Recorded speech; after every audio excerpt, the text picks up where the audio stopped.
What would you do if the love you lost walked back into your life carrying someone else's child? And what if the past you buried still knew how to look you in the eyes without saying a word?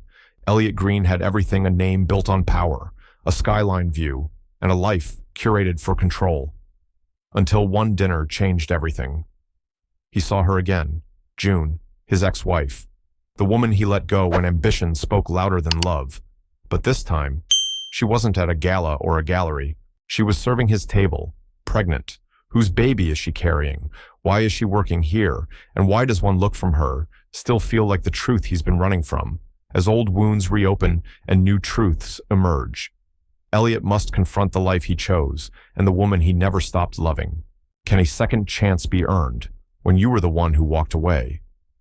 If you believe in redemption without perfection, in stories that unfold quietly but stay with you long after, then this one is for you. Like, share, and subscribe to Shining Stories, because sometimes the people we once lost are the ones who teach us how to come home. Now let's begin. The air inside the evergreen table was calm, touched by soft jazz, drifting from the live pianist near the fireplace. Gold-toned lighting kissed the corners of the room, catching glints from polished glasses and quiet laughter. It was the kind of place where success wore cufflinks and fine perfume, where conversations stayed hushed and the wine never stopped breathing. Elliot Green sat at a corner booth, a prime seat for those who didn't like to be seen, but never failed to be noticed. His tailored navy suit fit like a second skin, and the glimmer of his platinum watch caught the eye of nearly every passerby. Beside him sat Vanessa Hale, sharp as crystal in her emerald dress, her smile framed perfectly by cherry lipstick. She leaned in slightly, her voice velvet and amused. They really went all out with this place. Huh, she said, twirling her wine glass. I heard it's where city deals are sealed and divorces are softened by dessert. Elliot chuckled, the sound low and almost reluctant. I suppose I needed somewhere fitting to celebrate closing the Meriton merger, he replied, sipping his scotch. And you deserved a little sparkle. Vanessa's eyes softened, though something about the way Elliot spoke made her watch him a beat longer than necessary. He was here present, but not quite. Then it happened. Out of the corner of his eye, Elliot noticed a server approaching the next table. There was nothing remarkable at first: dark uniform, hair tied back. But as she turned, balancing a tray with the ease of habit, something hit him. A pause in the air, a twist in his stomach.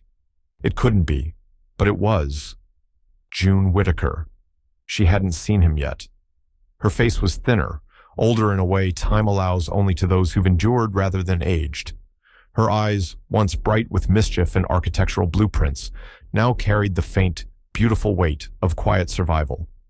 And then there was something else, something unmistakable. June was pregnant. Her black apron couldn't hide the gentle roundness beneath. The baby bump wasn't new, it was established, confident in its place, like it had been there for months. Elliot's chest tightened. He blinked, wondering if it was a trick of the dim lighting or the whiskey. But no, it was her. And she was carrying a child. Vanessa kept talking about a new gallery she wanted to visit, her words dancing through the air like background music Elliot couldn't quite tune into. His eyes stayed on June as she walked past their table toward the bar. She hadn't looked up yet, and then she did. For a brief second, their eyes met. 1,000 words passed between them in absolute silence. No smile, no nod, just recognition, shock, and something else, resentment. No, hurt maybe, but also stillness, as if the world narrowed to just them, like it once had on a rainy afternoon 10 years ago, when they danced barefoot in the kitchen of their first apartment. June looked away first. Vanessa noticed. You okay? She asked. Her brow gently creased. Elliot shifted in his seat. Yeah, just thought I saw someone I knew. Vanessa followed his gaze toward the bar, then turned back. Someone from work. He paused a second too long. No, just old times. She raised an eyebrow but didn't press. Instead, she picked up the menu. So, you're recommending the duck confit. Or should I go wild and try the seared halibut? But Elliot wasn't listening. He was watching June, now pouring a glass of wine at the service counter, her shoulders held with quiet pride. She looked calm, composed. But there was something in the way she blinked slow, steady, that reminded him of the night she packed her bags and left. No yelling, just silence and a door closing behind her. And now, years later, she was here pregnant, working late at a high-end restaurant and pretending not to notice him. Elliot cleared his throat, turning back to Vanessa. "Try the halibut," he said, forcing a smile. "It's worth the risk." But his appetite was gone. As the pianist slipped into a soft rendition of Autumn Leaves, Elliot's thoughts slipped further. Not into nostalgia, but something heavier.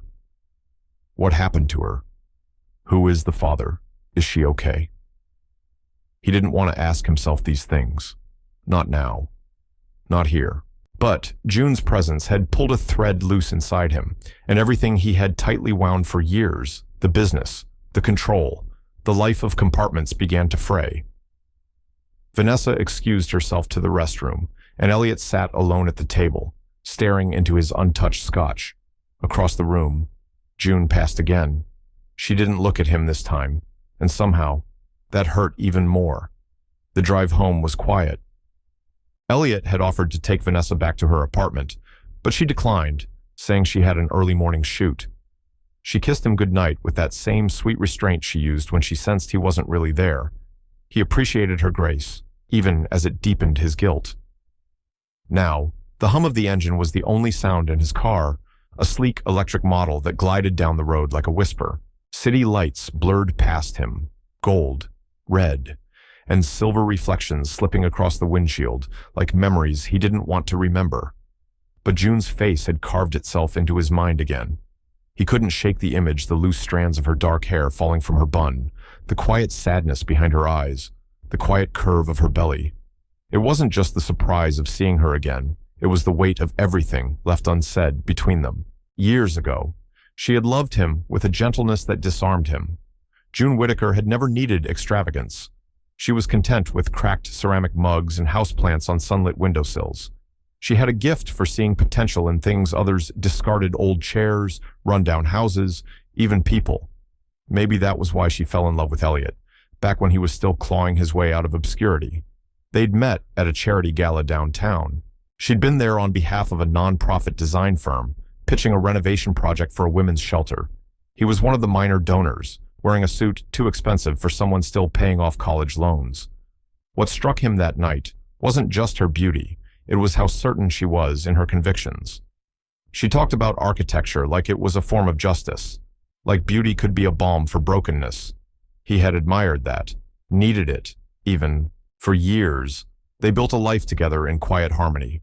Morning coffee routines, late-night planning of their future house, a dog named Chester, laughter while painting the guest room wall a shade of green she later admitted to hating. But ambition is a demanding master. When Elliot's consulting firm landed its first major corporate client, everything shifted. The hours grew longer, the flights more frequent. He told himself it was temporary, that once the foundation was laid, they'd travel more, spend time, have children, but time, unlike money, doesn't compound, it vanishes. And June, steady and clear-eyed, finally asked, "When do we become part of your plan?" Back in his penthouse now, Elliot poured himself a glass of water and sat by the tall windows that overlooked Brookridge's skyline. It was everything he once dreamed of. Floor-to-ceiling glass, smart lighting, walls lined with curated art, a space designed to impress. And yet tonight, it felt like a hotel suite, temporary, untouched by real life. He opened his phone, scrolling through old photos out of habit. One caught his attention. June, barefoot, standing on a ladder in their old apartment, trying to hang a frame. She was laughing. He must have said something, and her hand was caught midair, as if frozen in that small, glowing joy. He hadn't looked at that picture in years. It had once been a favorite. A notification buzzed, a message from Vanessa. "Hope you got home safe. You seemed distracted tonight. Let's talk soon. No pressure. Good night." Elliot sighed. She deserved honesty, but he wasn't ready to explain something he barely understood himself. Instead, he opened another app, his contact list, June Whitaker. Still saved, still untouched since the day she left. His thumb hovered over her name, his chest tightening. What would he even say? Hi, saw you pregnant and serving wine tonight. Want to talk? He locked the phone and leaned back, eyes fixed on the ceiling. What if the baby wasn't his? What if she had moved on, and this life of waiting tables was just temporary, a bridge between where she had been and where she was headed? Or worse, what if it was his, and she hadn't told him why somewhere between midnight and 1 a.m.? Elliot found himself pacing. He pulled open a drawer in the den and retrieved an old journal, a relic from when he still believed writing things down would help him feel something deeper. The pages smelled faintly of old ink and dust. He flipped through entries from years ago. Most were work notes, a few ramblings about business goals. But then one line stopped him cold. She's slipping away, and I don't know how to hold her without putting down everything else I'm carrying. He closed the book slowly. The truth, he realized, wasn't that June had left him. He had let her go, with every missed dinner, every unreturned call, every this can wait that turned into never. And now, here she was, quietly surviving, carrying life, and walking straight past him like a stranger. It was what he deserved. Wasn't it outside? The city settled into sleep, but inside Elliot's heart, something long dormant stirred. Not guilt, not regret, longing, not just for June, but for the man he used to be when he was with her. The man who laughed more easily, who came home smelling like paint and coffee, who believed in something other than the next deal. He looked out at the city lights, wondering how many windows hid stories like his unfinished, echoing, unresolved. He didn't know what he was going to do next, but he knew this. He couldn't look away anymore. Elliot returned to the evergreen table 2 nights later. He told himself it was for the food, that he owed Vanessa another evening out to make up for the one he had mentally missed. But the truth had less to do with cuisine and more to do with curiosity unsettled, inconvenient, and undeniable. Vanessa, always perceptive, said nothing when he suggested returning to the same restaurant. She simply raised an eyebrow and asked, "Same booth?" He nodded. The hostess seated them at the familiar corner, dim, quiet, safe. A table made for secrets. The pianist had changed. This one played with less polish, but more soul, and each note seemed to press gently against Elliot's ribs. Vanessa set her purse down carefully and glanced around. "You sure you're not trying to make this a tradition?" she asked, with a half smile. "You seemed off last time we were here." Elliot hesitated. "Yeah, it's been a long week, that's all." But even as he said it, his eyes were scanning the floor, looking, waiting. And then there she was, June, tonight. Her hair was pulled into a neater bun, and her blouse fit a little tighter around her growing stomach. She moved with purpose, but there was a weariness to her stride, as if each shift cost her more than just time. Vanessa followed his gaze. She didn't say anything at first, just observed. "Isn't that the same server from before?" she asked casually, lifting her glass. Elliot nodded, too slowly. "Do you know her?" He glanced down at his napkin, then folded it without thinking. "We used to, a long time ago." Vanessa's hand paused mid-sip. "Used to..." "She's my ex-wife," Elliot said. "Finally." "Her name is June." The words dropped between them like glass, slipping off the edge of a table. June hadn't noticed them yet. She was taking an order at a nearby table, nodding politely, her hand resting subtly on her lower back, an unconscious gesture, but one that pierced Elliot more deeply than he expected. Vanessa stared at him, her voice low. "You didn't think to mention that the other night I wasn't sure what to say." "It surprised me, I'll bet." There was no sarcasm in her voice, just restraint measured and practiced. Vanessa had never been a woman who needed to raise her voice to make herself heard. "She's pregnant," she added, almost like a question. Elliot looked away. "Yeah. Is it yours?" He turned back to her, eyes sharp. I don't know. Vanessa studied him. Do you want it to be? That silenced him. He didn't know how to answer. Not truthfully. Not in a way that wouldn't hurt her. A few moments later, June approached their table. Her eyes met Elliot's, but she didn't flinch. She didn't smile either. Good evening, she said, her voice even quiet. Can I get you started with drinks? Vanessa spoke first. I'll have a glass of your Cabernet. The boldest one you've got. June jotted it down, then looked at Elliot. Sparkling water, he said, trying to keep his voice steady. June nodded, her eyes flickering to his just long enough to stir something old and buried. She turned and walked away without another word. Vanessa let out a breath through her nose, then picked up the menu. Well, she said, this is a twist I didn't expect. Elliot offered no defense. He wasn't sure one existed.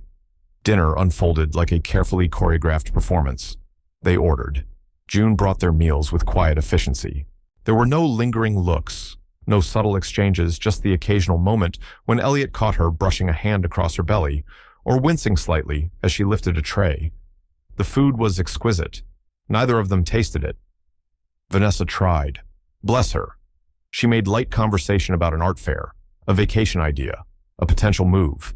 But Elliot's responses were lukewarm, automatic. Finally, she set her fork down and leaned in, her tone soft but pointed. Elliot, I'm not mad that your ex-wife works here. I'm not even mad that you didn't tell me right away. But I do need to know something. He looked up. Are you still in love with her? It was the first time the question had been spoken aloud. The words sounded foreign and heavy, like they belonged in a different conversation in a different decade. Elliot didn't answer, and that, in itself, was an answer. After dessert, Vanessa barely touched hers. They left the restaurant. Elliot opened the car door for her, out of habit, but the air between them had cooled. Let me know if you figure it out, she said softly before slipping into the passenger seat. He didn't follow her inside when he dropped her off. He didn't offer to. Instead, he drove through the city for an hour, no destination in mind, replaying the night over and over. He had built his life on structure, on clean lines and strategic decisions. But now, none of that was helping. Because somewhere between the menu and the wine, between the questions and silence, he realized something he wasn't ready to face. He hadn't stopped caring, not really, and for the first time in years, he wasn't sure what to do about it. The following morning, the city hummed with purpose.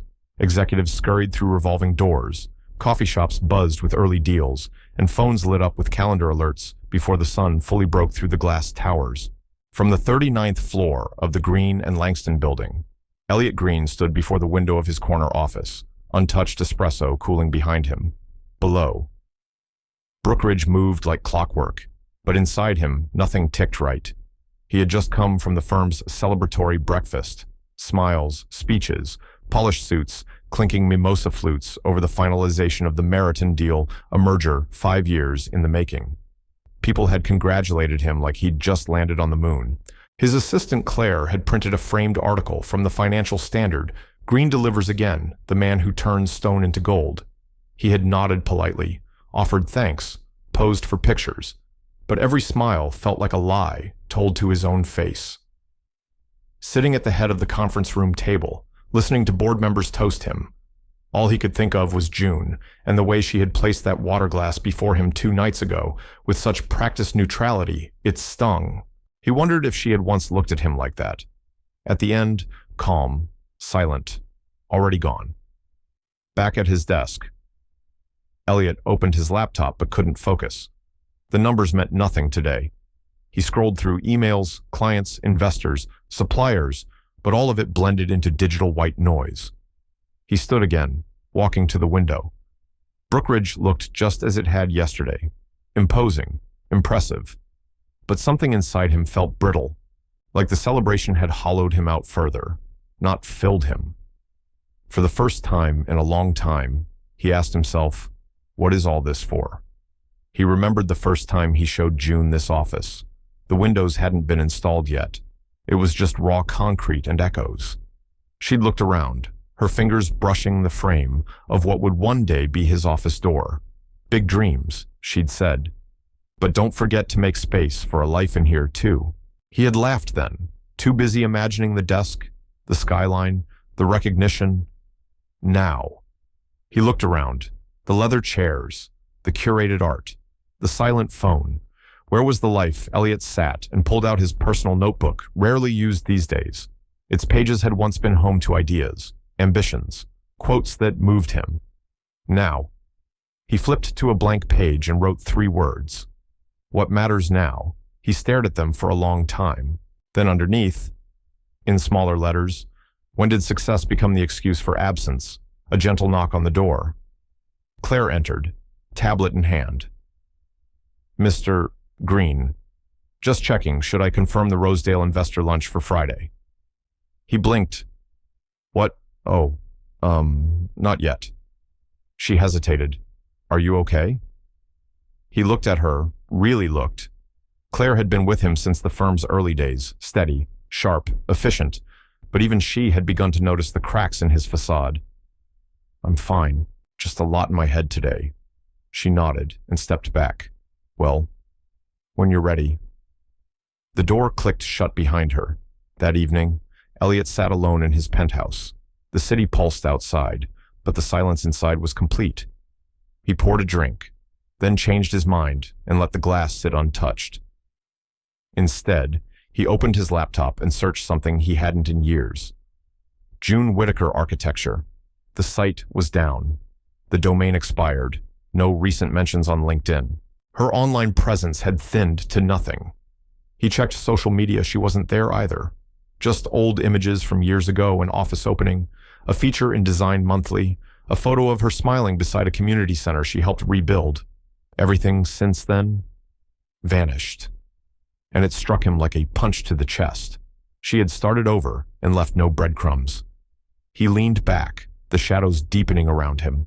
The apartment, once a symbol of what he had earned, now felt sterile. The kitchen had never been used for anything beyond meal prep delivery. The spare bedroom had no bed, just files and unopened boxes.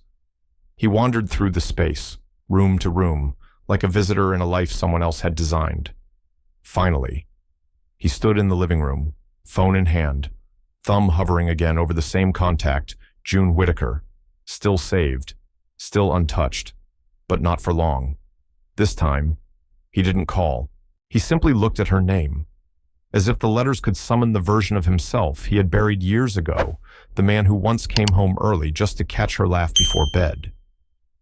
Elliot sat on the couch and let himself feel what he had been dodging for months, maybe years. Loneliness was no longer a condition, it was a consequence. And it wasn't just about June. It was about everything he had said no to, every connection he'd allowed to fade, every later that had turned into never. Success hadn't betrayed him. He had just mistaken movement for meaning. As he reached to turn off the lamp, the city shimmered quietly through the glass. He watched it for a long time, and in that moment, Elliot Green celebrated, accomplished, revered, realized that all the towers in the world couldn't shelter a man from the weight of what he'd walked away from. Saturday mornings in Brookridge were quieter than most. The financial core of the city slowed down, giving way to leisurely brunches and farmers' markets. The urgency faded, if only for a day. Elliot found himself parked in front of a cozy brownstone just off Whitmore Street, a part of town he hadn't been to in years. Trees lined the narrow sidewalk, their leaves beginning to turn amber and crimson, brushing the air with hints of autumn. A familiar nameplate rested by the doorbell, Helen Morse, psychotherapist. He hadn't called ahead. He knew better than to schedule this kind of conversation. Helen opened the door with a raised brow and a half smile. Elliot Green. "Now there's a face I didn't expect to see on my doorstep without a calendar invite," she said, stepping aside to let him in. He offered a faint smile. "I was in the neighborhood." She gave him a look. "You were never one for casual drop-ins. Come in." The living room hadn't changed. Soft, overstuffed furniture. Bookcases overflowing with psychology texts, memoirs, and classic novels. A faint trace of lavender in the air. Helen was the kind of person who made a space feel like you were already halfway healed just by sitting down. He settled into an armchair across from her. "I ran into June," he said quietly. Her expression didn't change. At the evergreen table, he blinked. "You knew?" Helen nodded, sitting with one leg tucked beneath her. "She told me a few weeks ago. She needed work. I knew someone at the restaurant. I helped her get the job." Elliot let the silence hang. "She's pregnant," he said finally. Helen studied him. "And you don't know if it's yours?" "No," he said, then added, "But I need to." Helen tilted her head. "Why now?" "Elliot." He hesitated, fingers laced tightly together. "I don't know. Maybe it's seeing her like that, or maybe I never really let her go." "She let you go," Helen said gently, not unkindly. He nodded slowly. "Yeah, she did." For a moment, the air between them was still. Then Helen sighed. "She's okay, but she's tired. It's been a rough year." "What happened?" he asked. "She left her firm last year, started a design practice of her own, small-scale renovations, community-based projects. It was going well until a few contracts fell through. Clients backed out. She burned through her savings trying to stay afloat." Elliot swallowed. She didn't call for help. She wouldn't. Helen said, "You know June. She's proud, independent. She didn't want a handout, especially not from you." He looked down. "Does she live alone?" Helen hesitated. "Yes." Elliot's jaw clenched. "And the baby, she's raising it herself. The father isn't in the picture. And no, she hasn't said who it is." "But—" Helen paused, as if weighing her words. I think she hoped it would stay quiet. The thought of June strong, capable, once so full of vision, now waiting tables while preparing for single motherhood, made Elliot's stomach knot. "I don't understand," he muttered. "She used to have so much momentum, so much fire." "She still does," Helen said. "But momentum doesn't always beat circumstance, especially not when you're alone." A long silence stretched between them. Finally, Helen softened her voice. "Are you asking because you want to help, or because you want her back?" He looked up, eyes troubled. "I don't know. That's not fair to her. I know." Helen stood and poured them both tea, chamomile. She placed a mug in front of him, then sat again. "She doesn't need rescuing, Elliot, but she could use someone who doesn't leave when things get complicated." The words landed like stones in his chest. He nodded slowly. "I'm not here to save her," he said quietly. I want to know if there's still a place in her life for me. Any place." Helen looked at him, her gaze softer now. "If that's true, start with honesty. Don't come with promises or apologies. Just show up. Without expectation." Elliot sat there for a while after Helen went to take a call, staring into his tea as if it might hold some answer. He hadn't expected to feel this much, not after all this time, not after everything he'd built. But something about knowing June was navigating it all alone while carrying life made every achievement of his feel suddenly small. Maybe the truth wasn't that June had disappeared from his life. Maybe he had disappeared from hers long before she walked away. When he finally stood to leave, Helen returned to the foyer to see him off. "Do me a favor," she said. "Anything. Don't overthink this. Just listen to her. That's what she always needed." Elliot gave a tired smile. "I'm learning." "Well," she said, opening the door, better late than never. Outside, the air was cooler now. Crisp. Honest. Elliot slid into his car, sat in silence, then pulled out his phone. He didn't call June. He just stared at her name again. But this time, something had changed. This time, he knew why he couldn't look away. It was late afternoon by the time Elliot returned to his penthouse. The light filtered through the tall windows, stretching across the wood floors like faded memory. Outside, Brookridge pulsed with the usual weekend rhythm: rooftop brunches, gallery openings, boutique foot traffic, but inside, Elliot stood still, as if he didn't quite belong to the city anymore. He sat at the kitchen island, phone in hand, debating whether to text June. No words felt right. Hope you're well. Too hollow. Do you want to talk? Too forward. Can I see you too much? He typed. Deleted. Typed again. Finally, he set the phone face down on the counter, frustration radiating through his jaw. That night, Vanessa arrived without warning. She let herself in with the key he had given her 6 months ago, a gesture he once thought was meaningful, now tinged with uncertainty. She wore a dark wool coat and a look that said she wasn't here for small talk. Hi, Elliot said, startled, stepping away from the kitchen counter. I tried calling, she replied. You didn't answer. I've been in my head. Vanessa placed her bag down slowly. That seems to be a theme lately. He nodded, unsure how to meet her eyes. I needed to see you, she said, removing her coat. We can't keep doing this polite silence thing. I'm not built for it. They sat on opposite ends of the couch, the space between them, once comfortable, now dense. Tell me what's going on, she said. I don't need sugarcoating. I don't need spin. Just the truth. Elliot exhaled. It's June. Vanessa's jaw tightened, but she didn't look away. I figured I saw her, unexpectedly. Then again, I spoke to a friend we both used to know. June's not doing well. Financially, she's pregnant. She's alone, and you feel responsible, Vanessa said, voice low. Elliot nodded. Maybe. Or maybe I just can't stop wondering how we ended up on opposite sides of a restaurant, pretending like we were never everything. The words hung between them. Vanessa folded her hands in her lap, her voice calm but deliberate.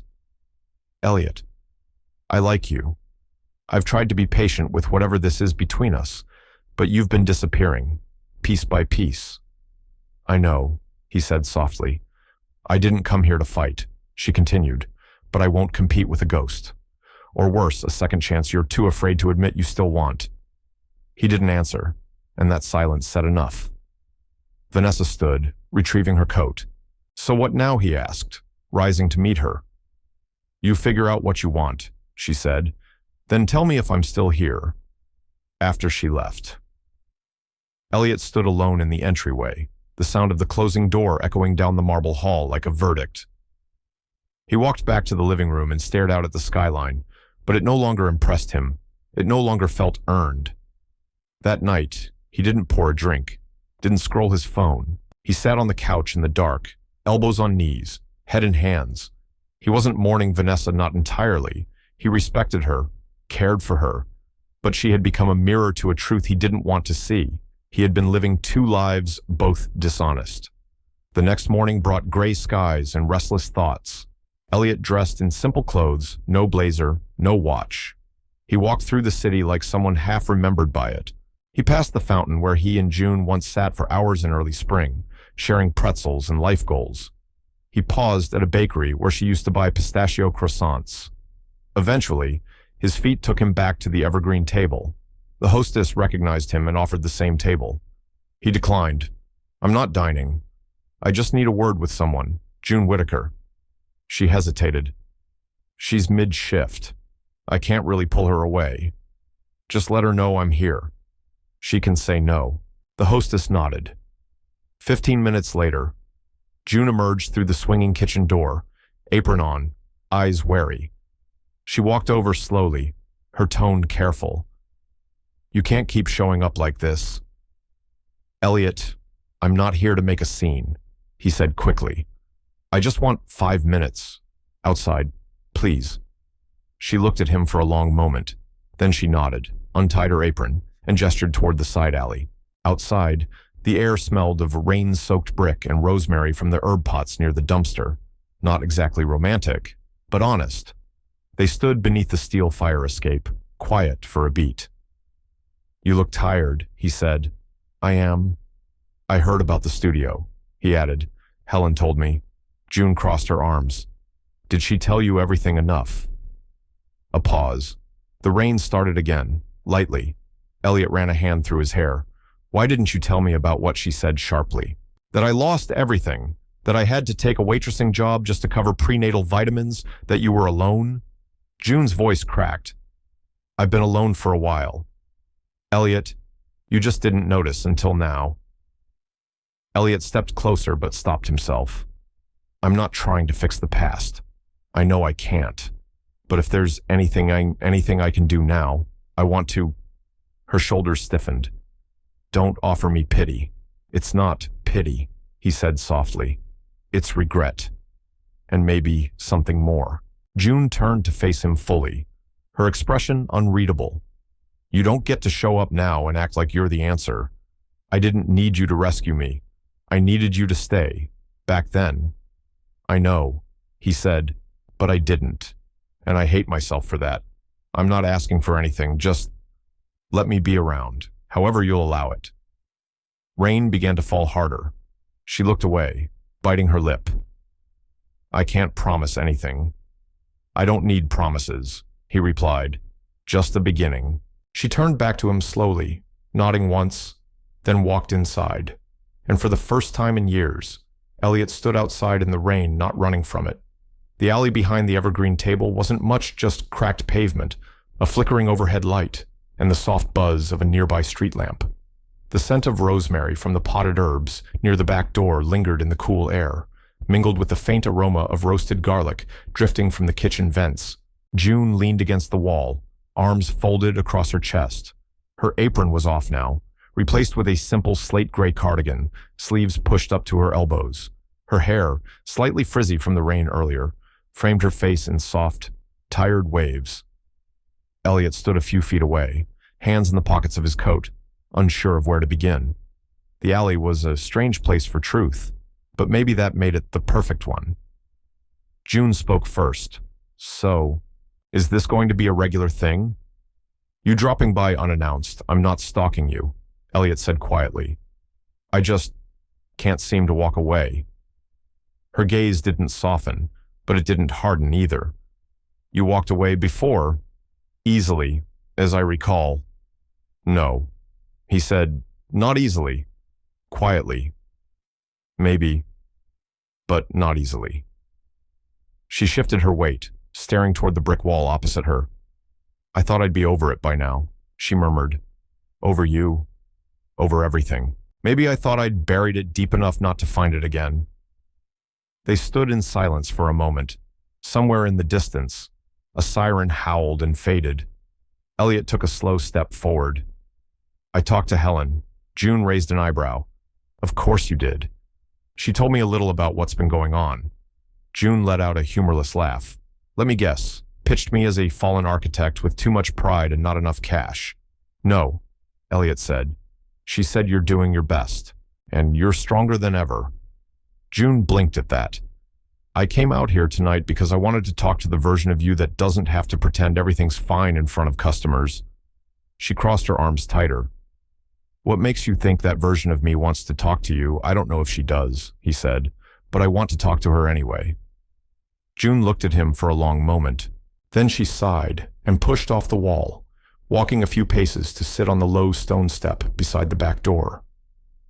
After a moment's hesitation, Elliot sat down a few feet away, careful not to crowd her. Rain had left the ground damp, and the air smelled clean. Honest. June didn't speak for a while. She stared at her shoes, then at her hands. When I found out I was pregnant, she said finally. I was scared, not because of the baby, but because I didn't have anyone to tell. No celebration, no tears of joy, just silence. That's what I remember most about those first weeks. Silence. Elliot swallowed. You could have called me. Could I? She asked, turning to him now. You were gone. Elliot, not just physically. You were emotionally bankrupt, and I was tired of overdrawing on something that never had enough to begin with. He flinched slightly, but didn't argue. I had to build something for myself again. She continued, and I almost did. Until the contracts dried up, until rent came due, until I was buying groceries with discount cards and crying in my car because the baby kicked for the first time and I didn't have anyone to tell. Her voice didn't break, but her eyes did. Elliot felt the guilt settle into his chest like wet cement. "I didn't know," he whispered. "Exactly," she said, voice steady but quiet. "You didn't know. Because you didn't ask. And I didn't tell you. Because I didn't want you to come back out of obligation. I'm not here out of obligation." "June, then why are you here?" He took a breath. "Because you're still the person I measure everything else against." She didn't respond, so he continued. "I thought I needed to build an empire, that if I made it big enough, loud enough, impressive enough, I'd finally feel whole. But I made all that noise just to drown out the quiet where you used to be." June closed her eyes. "You always were poetic when you felt guilty." That made him smile, genuinely, for the first time in days. "I guess guilt sharpened my vocabulary." They sat like that for a while, side by side. Strangers who once shared toothbrushes and Netflix passwords. Lovers who once held dreams in the same bed, and now sat separated by silence, shared only by history. Then June surprised him. "I'm naming him Micah." Elliot turned to her. "Micah." She nodded. "It means, who is like God." "He kicked during a storm once. I took it as a sign." Elliot looked down, his heart stirring in ways he couldn't quite explain. "It's a good name." She glanced at him. "I didn't choose it because it sounded strong. I chose it because it reminded me I wasn't alone, even when I was." Elliot didn't speak. Not for a while. "Then, let me be part of this. Somehow, I'm not asking for anything. Just a chance to be present." June hesitated. "You can't just show up once and disappear again. This isn't a story you can dip into when it's convenient." "I know. I mean it." "Elliot, I do, too." Another silence. But this one wasn't sharp. It was tentative, like a bandage being pulled slowly, letting in air for the first time. June stood and adjusted her cardigan. "I have to go back in," she said. Elliot rose, nodded. "Thanks for coming out," he said. She paused at the door, then turned. "Don't make a habit of this," she said, but her voice lacked its earlier edge. And Elliot, for once, read the subtext clearly. It didn't mean go away. It meant, don't disappoint me again. It started with a referral, nothing grand, nothing flashy. Just a quiet email sent to a developer. Elliot trusted a small boutique project on the north side of Brookridge, looking for interior consultation with a sustainable design approach. June Whitaker, he wrote simply, architect turned designer, deep experience in community-centered work, highly recommended. Then he sent 2 more emails, then 5. He never signed them with his title, just E. Green. 3 weeks passed. Elliot didn't visit the evergreen table, not because he didn't want to, but because June had made herself clear showing up wasn't the same as staying present. Instead, he let his actions do the talking. He sat in meetings, nodded through financial forecasts, but his mind often drifted to something far more human than numbers.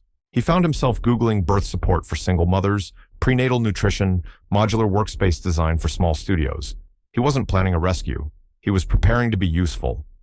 One Monday morning, Helen texted him, "You've been busy behind the scenes." He replied only with a thumbs-up emoji. She followed with, "Just don't try to be the hero. She needs a partner, not a pedestal." Elliot smiled. That was the whole point now. Friday evening, early autumn. June stepped out of her temporary studio, a shared space, inside a repurposed shipping warehouse downtown. She wore jeans dusted with paint, and her hair was pulled back with a pencil tucked behind her ear. The sunset painted soft strokes across the skyline as she checked her phone. An email blinked from a local event space looking for a designer. It mentioned a recommendation from someone named E. Green. She stared at the name for a long time. She knew who it was. But what struck her wasn't the gesture, it was the subtlety. There had been no calls, no pressure, no "see what I've done for you," just space, and a hand extended within it. That weekend, June returned to work at the evergreen table. Shorter shifts now. The baby was growing fast.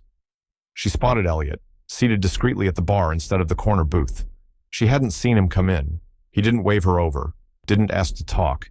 He just nodded when their eyes met. She nodded back. Something about it made her heart shift, almost imperceptibly, not toward romance, not yet, but toward possibility.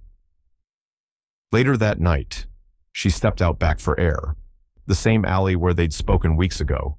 The sky above was velvet blue, and the air smelled like basil and baked bread. She wasn't expecting him, but he was there sitting on the same stone step, nursing a lukewarm coffee. "I didn't know you were off tonight," he said. "I switched shifts." Feet were swelling. He stood immediately. "Want to sit?" She nodded. They sat together, the silence between them less stiff than before. "Thank you," she said finally. "For what?" "For the referrals. I know it was you." He offered a sheepish shrug. "I figured I owed the world a little good taste." She chuckled, not loudly, but enough for him to hear it. "That's dangerous humility from you," she teased. "I'm evolving," he said, slowly. "Is there any other way worth doing?" They sat in silence a little longer. Then June added, "You've changed." "I'm trying." She nodded. "It shows." She turned toward him, expression unreadable. "I have to ask you something, though. Anything. If the baby was yours, and I'm not saying he is, would it matter?" Elliot took a breath, his gaze steady. "It would change a lot," he said, "but it wouldn't change this. This me wanting to be here. For you. For whatever this becomes. Micah or no Micah." June looked at him for a long time, measuring his words, testing their weight. "I don't want Micah to be a charity case, or a guilt project. I don't see him that way. I won't let anyone come into his life just to soothe their past." "Neither will I," Elliot said, softly. She held his gaze, then nodded. They didn't speak much after that, but something had shifted, not the past, but the path forward. The storm had passed, and in its wake came still water, reflective, quiet, open. As Elliot walked her to her car later, she touched his arm briefly. "Next week," she said, "you can stop by the studio. I might need a second opinion on a lighting plan." He smiled. "I'll bring coffee. No oat milk," she warned. "Still allergic. Still stubborn." They both laughed, and it wasn't weighted with history. It was just a moment, one of many to come. The sunlight over Brookridge was unforgiving that morning, clear, bright, and honest. The kind of light that leaves no shadows, no safe places to hide. Elliot Green sat in his office, jacket slung over the back of his chair, collar open, tie missing. A mug of cold coffee sat untouched beside a half-read email, but his attention was fixed elsewhere. He was staring at the screensaver on his phone, the image of a stone pathway winding through trees, a photo he'd taken during a retreat in Oregon, back when he thought inner peace could be bought with a weekend and a Wi-Fi break. The kind of image you use when you're trying to convince yourself you're okay. The sound of the elevator opening was followed by purposeful footsteps. Vanessa Hale entered without knocking. She looked beautiful, effortless, and composed as always, but her expression was steel beneath silk. "You've been avoiding me," she said flatly. Elliot stood slowly. "Vanessa, I didn't mean don't," she interrupted, her voice too calm to be safe. "Don't give me a half-hearted apology just to buy more time." He gestured toward the chair. "Will you sit?" "No, I won't be long." She looked around his office, the symbols of power, control, strategy, all the things she used to admire, all the things that now felt hollow between them. "I saw you with her," she said. Elliot's breath caught. "We're behind the restaurant, the alley. A friend of mine works there. Said you two were sitting like the world had faded around you." He sighed.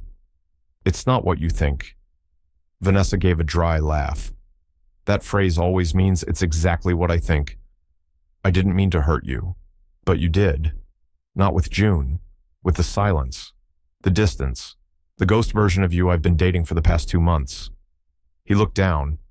"I didn't know how to explain what I was feeling. You didn't have to explain it. You just had to be honest." The quiet in the room was heavy. Vanessa stepped forward slightly. You said once that you didn't believe in fate. She said, that people make choices, that life is built, not handed to us. He nodded. Well, she continued, this is one of those moments, one of those choices. She paused, folding her arms. Do you want a life with me, Elliot? Or are you still chasing something that already passed you by? Elliot's voice was soft, but steady. It didn't pass me by. I left it behind. And now, I want to see if it's still waiting. Vanessa's eyes glistened, but she blinked the tears away. Then I hope you find what you're looking for. She turned toward the door, pausing only to say, don't call me. Not for a while. Maybe not ever. Then she left. The office was silent again. Not peaceful, not empty, just honest. That evening, Elliot walked home. Not a driver, not a town car, just him. He passed places he'd forgotten: the bookstore where June used to drag him on Sundays, the bench by the bridge where they once talked about starting a family, the fountain where she told him she'd applied for her first architecture license. He wondered how many lives a person could live and abandon in a single city. Back at the penthouse, he stripped off his jacket and opened the balcony doors. The night air greeted him crisp, alive, unapologetic. He didn't turn on any lights. Instead, he grabbed the stack of documents on his desk: merit and financials, investor updates, quarterly targets. And for the first time in a decade, he didn't feel any of it mattered. He placed them back in the drawer and reached instead for something older, a notebook tucked beneath years of distraction. The same one he'd once scribbled in when June left. He opened to a blank page and wrote, "Love doesn't ask for perfection. It asks for presence." That night, he slept with the window cracked open. And for the first time in years, he didn't dream of boardrooms or contracts. He dreamt of a porch swing, of June reading aloud to a child he hadn't yet met. He woke up with tears on his pillow and sunlight on his face. It didn't feel like regret anymore. It felt like a beginning. The call came just after 2:00. Elliot was awake, sitting in the armchair by the window, bathed in the soft blue hue of city light. A cup of chamomile tea sat cold on the table beside him. He hadn't intended to stay up so late, but his mind had been crowded with quiet thoughts of the past, of June, of Micah, of all the lives that almost were. When the phone lit up, he froze. June Whitaker. His heart jumped, confused and alert. He answered before the second ring. June. Her voice was strained, breathless. Elliot. I'm sorry. I didn't know who else to call. He was already reaching for his coat. Tell me where you are. 15 minutes later. Elliot pulled into the small parking lot of Brookridge General Hospital. The world outside was quiet, fog thick around the street lamps. Inside the hospital's maternity wing, fluorescent lights hummed and nurses moved like whispers through wide halls. He found her in triage, wearing a loose hospital gown, her hair clinging to her forehead.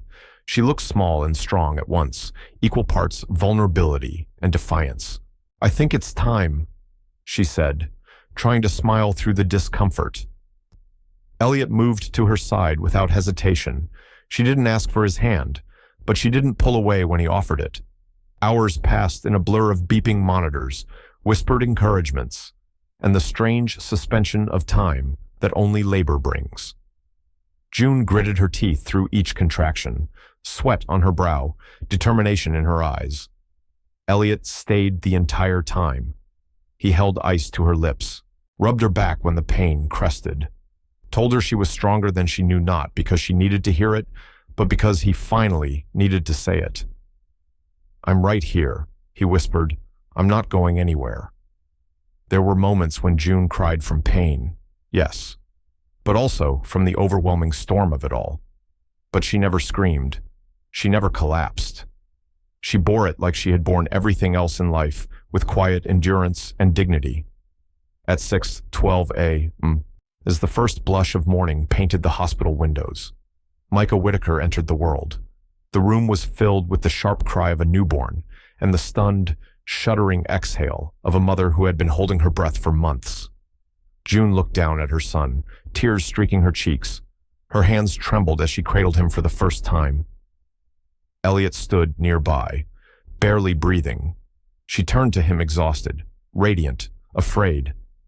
Do you want to hold him?" He blinked, caught off guard, his throat thick. "Only if you're sure." She nodded slowly, eyes searching his. "I trust you," she said.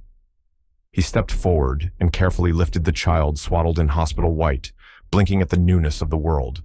Micah's weight in his arms wasn't just physical, it was ancestral, eternal, a life carried by a woman he once lost, now entrusted, if only for this moment, into his hands. Elliot stared into the baby's face and felt something loosen in his chest. Not fear, not pride, hope, pure and quiet. The kind that sneaks in when the noise is gone. Later. The room settled into stillness. Micah slept in the bassinet. June rested, her eyes half closed, the strain of labor giving way to gentle fatigue. Elliot sat beside her. "You didn't have to call me," he said softly. "I know, but you did." June turned her head toward him, voice barely above a whisper. "Because when it mattered, you showed up." Elliot looked at her, this woman he had once thought he knew, now a universe he was only beginning to rediscover. "June," he said, "I know I have no claim, no rights, but I want to be part of his life. However you'll let me, as much or as little as you're willing." She didn't answer immediately. Instead, she reached for his hand not with desperation, but with quiet intent. "We'll figure it out," she said, and for Elliot, that was everything. At sunrise, he stood alone by the hospital window, looking out over Brookridge as it stretched awake. The streets glimmered with early light. Buses rumbled. Cafes prepared to open. The city moved forward, but Elliot felt still, not in a frozen way, in a rooted way. For the first time in years, his life wasn't sprinting toward something. It was simply present. And that, he realized, was enough. The days that followed Micah's birth unfolded in a rhythm Elliot had never known: quiet, unglamorous, and profoundly human. He didn't return to work right away. The office called. Meetings were missed. A major client asked why the firm's lead partner hadn't responded to an important proposal. Elliot answered only once: "I'll be offline this week." Something important came up. He didn't elaborate, because for the first time in his life, he didn't feel the need to explain choosing people over profit. June had returned home 2 days after the birth. Her apartment was modest, warm-toned walls, scattered sketches on clipboards, a faint smell of chamomile and vanilla. It wasn't fancy, but it felt alive in ways Elliot's penthouse never had. He visited every afternoon, never imposing, never expecting. He brought groceries, held Micah so June could shower, walked quietly around the apartment with the baby pressed against his chest, whispering gentle things like, "Your mom is a miracle. You've got strong lungs. Little man. We're all just figuring it out." And somehow, those moments grounded him more than 10 years of strategy ever had. One evening, as he tidied the kitchen while June rested, she spoke from the couch, voice soft. "You're different." He paused mid-wipe, then smiled without turning. "I hope so. No, I mean it," she said. "You used to move through rooms like everything inside. You was 3 steps ahead. Now you're slower. That's a compliment." She laughed lightly. "Yes, it is." He walked over and sat beside her. "Turns out, I like living in real time," he said, not racing toward it. That night, he walked home instead of calling a car. The streets of Brookridge shimmered with soft golden light, and Elliot took them in like they were new, the smell of a bakery still open late, the sound of a couple laughing under an awning, a cab driver humming along to old soul music. He noticed it all. He felt present, not performing, not building an image, just being. At the office the next day, he met with his business partner, Derek Langston. Derek had always been the numbers guy, precise, focused, direct. "You okay?" he asked, scanning Elliot's face. "You look not bad, just different." "I'm okay," Elliot replied. There was a pause. "You're not coming back full time, are you?" Derek asked. Elliot leaned back in his chair. "No, Not in the same way. Derek frowned. You're stepping down. Not stepping away, Elliot said, but stepping back, delegating more, traveling less, being home more. Why? Elliot smiled. Because I finally found something I don't want to miss. That weekend, June invited him over for dinner, just the three of them. It wasn't romantic. Not yet. But it was familiar in a new way. She wore a loose sweater and no makeup. Micah cooed in her arms, wide-eyed, his tiny fists waving in the air like he was conducting the music on the radio. Elliot brought a pasta dish he'd learned to make from a YouTube tutorial, slightly overcooked, but edible. They laughed, talked about nothing, shared silence without tension. At one point, June said, I don't know where this is going. Elliot met her eyes. Neither do I, but I'm not going anywhere. As he helped clean up, June leaned against the doorway, watching him dry the dishes. You know, she said, you used to be allergic to routine. I used to be allergic to a lot of things, he replied, glancing at her. Commitment, humility, vegetables. She grinned. Micah will cure you of all three. I think he already has. Later, before he left, Elliot stood by Micah's crib. The baby slept peacefully, one hand curled by his cheek. Elliot reached down and gently tucked the blanket around him. June appeared in the doorway, arms folded, watching quietly. They shared a smile, not heavy with history, just present. Like two people still writing the same story, just in a new chapter. 6 months later, Brookridge was dressed in spring. Dogwood trees bloomed along the sidewalks. Tulips stretched toward clean skies, and cafes spilled their tables into the street like confetti. The city was still itself ambitious, rushing, buzzing, but Elliot moved through it like a man who had finally remembered how to breathe. He no longer lived in the penthouse. He'd sold it quietly and moved into a modest brownstone, a few blocks from June and Micah, not out of obligation, not to be closer, but because it felt right. He wanted a home that echoed with voices, with footsteps, with meals cooked and coffee brewed, not contracts printed and elevators humming. That Saturday, June hosted a small gathering at her apartment, a spring dinner. She called it no particular celebration, just something warm, familiar. She cooked. Elliot helped prep, and Micah babbled from his playmat as the doorbell rang. Helen Morse arrived first, bringing lemon tarts and a bouquet of fresh herbs. Her eyes sparkled when she saw Elliot holding Micah. Well, she said, you clean up nicely. Green. I've traded boardrooms for burp cloths. Elliot replied. You wear both like armor, Helen said, handing him the tarts. But I like this version better. Other friends came too, a couple from June's studio, one of her former professors, and even Derek Langston, surprisingly, who brought a bottle of red and asked if he needed to remove his tie to be let in. No tie required, June said, but shoes off. This is a toddler's domain. Derek raised a brow, then grinned. He's running the place already. Elliot looked over at Micah, proudly gurgling on the carpet. Every inch. The evening passed in easy conversation, soft music, and clinking glasses. At one point, Helen pulled June aside near the kitchen. You look good, she said gently. Lighter. I feel it, June replied. Helen glanced toward Elliot, who was now bouncing Micah in his arms while explaining the importance of spatulas to Derek, who looked wholly unconvinced. You trust him now, I do, June said. Helen tilted her head. And Love June smiled. We're not labeling things. We're just living them. Helen nodded.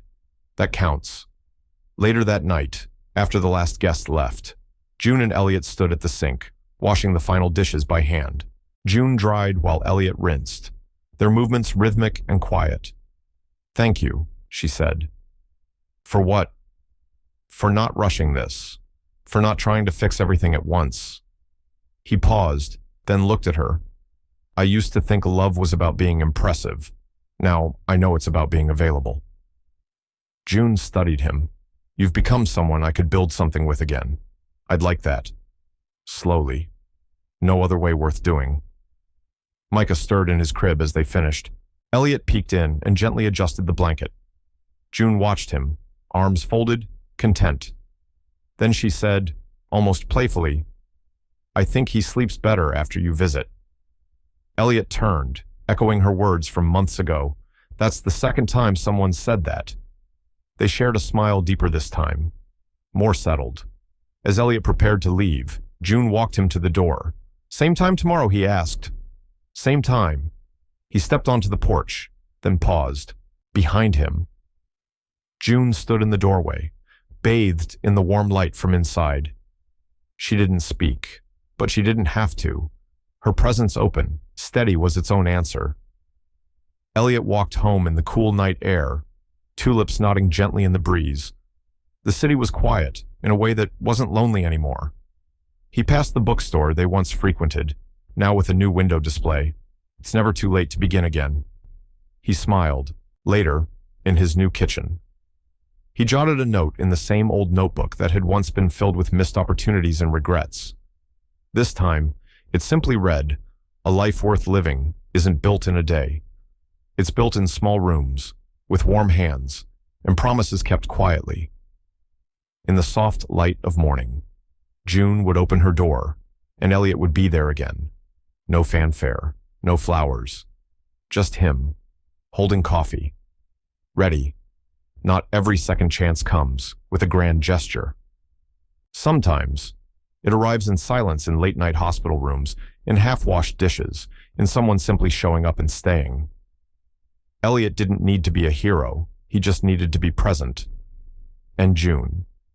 She didn't need saving. She needed to be seen not as a burden, not as a woman with a past, but as someone worthy of respect, love, and choice. Their story isn't just about lost love, it's about how easily we overlook someone once they no longer fit our definition of success. It's about the quiet cruelty of judgment and how dangerous it is to measure someone's worth by their paycheck, their job title, or the state of their struggle. Let this story remind us, the single mother behind the register, the man who looks polished but lonely, the neighbor who smiles but aches in silence. They all carry stories worth hearing. If this touched your heart even just a little, please like, share, and subscribe to Shining Stories. We're just getting started. More true, powerful, and deeply human stories are waiting. And who knows, the next one might just be yours.